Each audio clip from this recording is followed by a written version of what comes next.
Boaters love to argue about brands.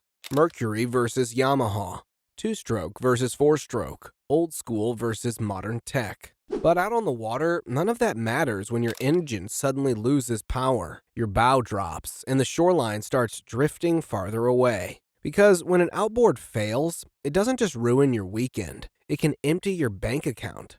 It can leave you stranded, and in the worst cases, it can turn a calm afternoon into a survival situation. Some engines earn a legendary reputation for reliability, quietly build a different kind of reputation, the kind that mechanics recognize instantly, the kind that fills online forums with horror stories, the kind that owners defend, right up until the day they're calling for a tow. Today, we're diving into 3 outboards that fail more often than most people realize, and 4 that have earned something far more valuable than horsepower: trust. 1. The Fick Evinrude. Late 1990s, early 2000s. On paper, it was supposed to change everything. In the late 1990s, emissions regulations were tightening. Four-strokes were gaining ground, and two-stroke technology was fighting for survival. Outboard Marine Corporation needed a breakthrough. Something cleaner, something modern, something that would save the two-stroke engine. That breakthrough was called Fick.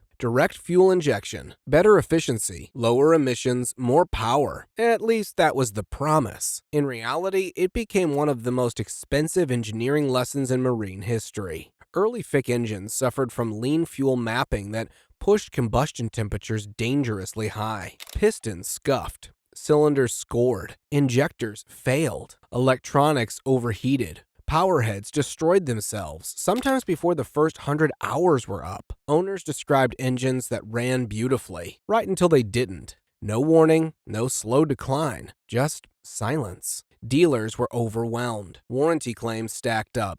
Replacement powerheads became common. Lawsuits followed. Trust evaporated.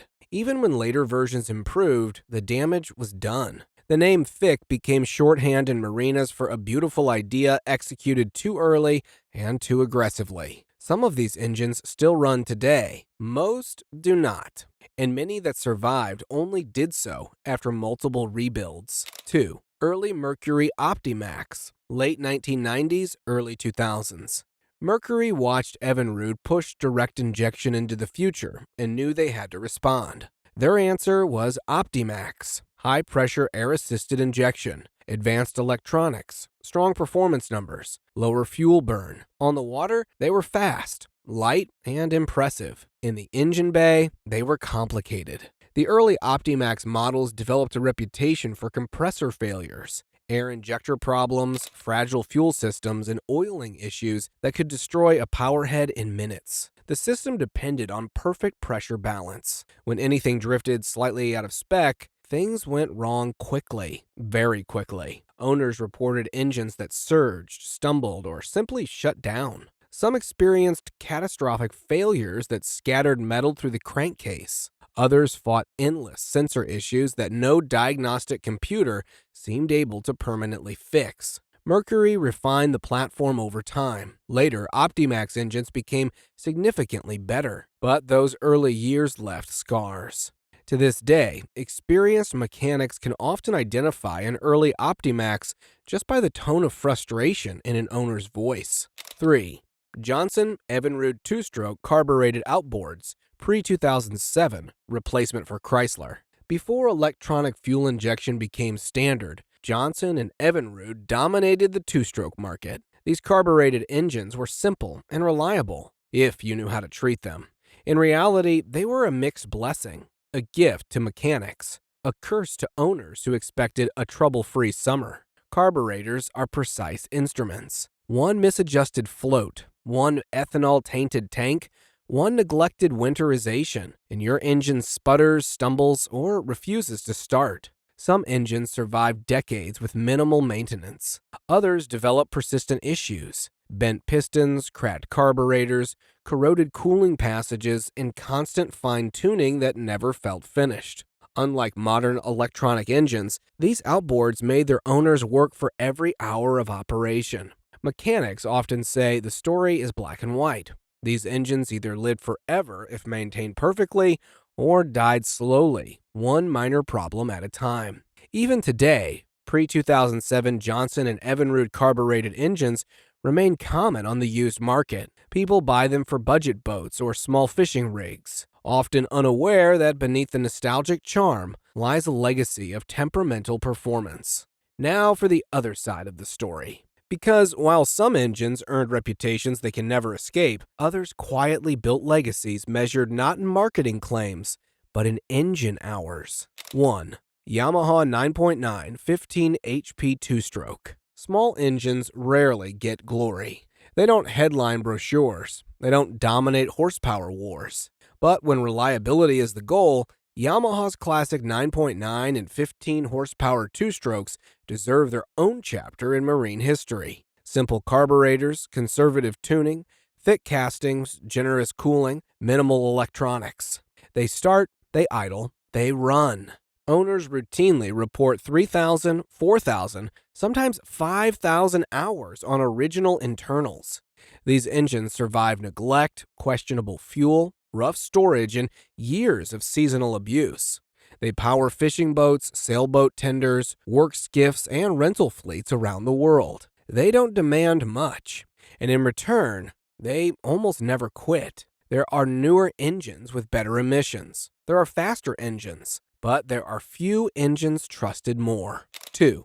Honda BF Series 30 to 90 HP. When Honda entered the outboard market, many doubted them. They were a motorcycle company, a car company, a lawnmower company. They were not a marine company. Honda responded the only way they knew how, by over-engineering everything. Their BF Series four-strokes are legendary for running clean, quiet, and almost impossibly long, timing chains instead of belts, conservative RPM limits, robust cooling systems, automotive-grade tolerances. They rarely lead in top-end speed. They rarely win drag races, but they dominate something more important: longevity. It's common to find BF engines with 4,000 plus hours still running original compression.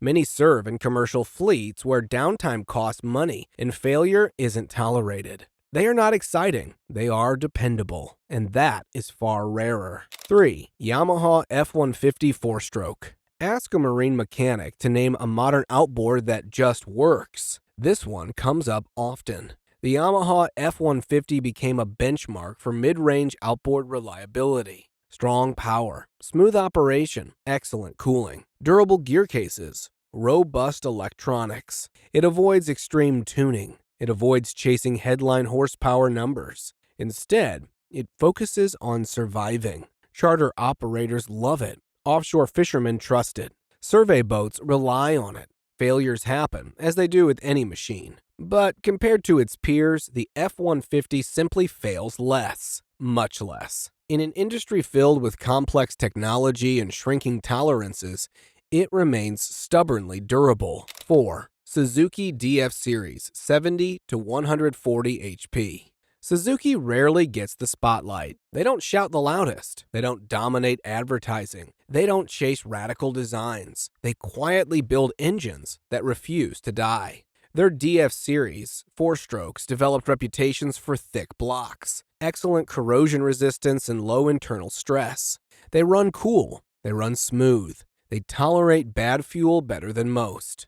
Many owners forget what it feels like to worry about their engine, which may be the greatest compliment of all. They aren't glamorous. They are dependable. And dependability on the water is everything. Outboards don't usually fail because they are abused. They fail because they are rushed. They fail because marketing departments demand innovation faster than engineers can test it.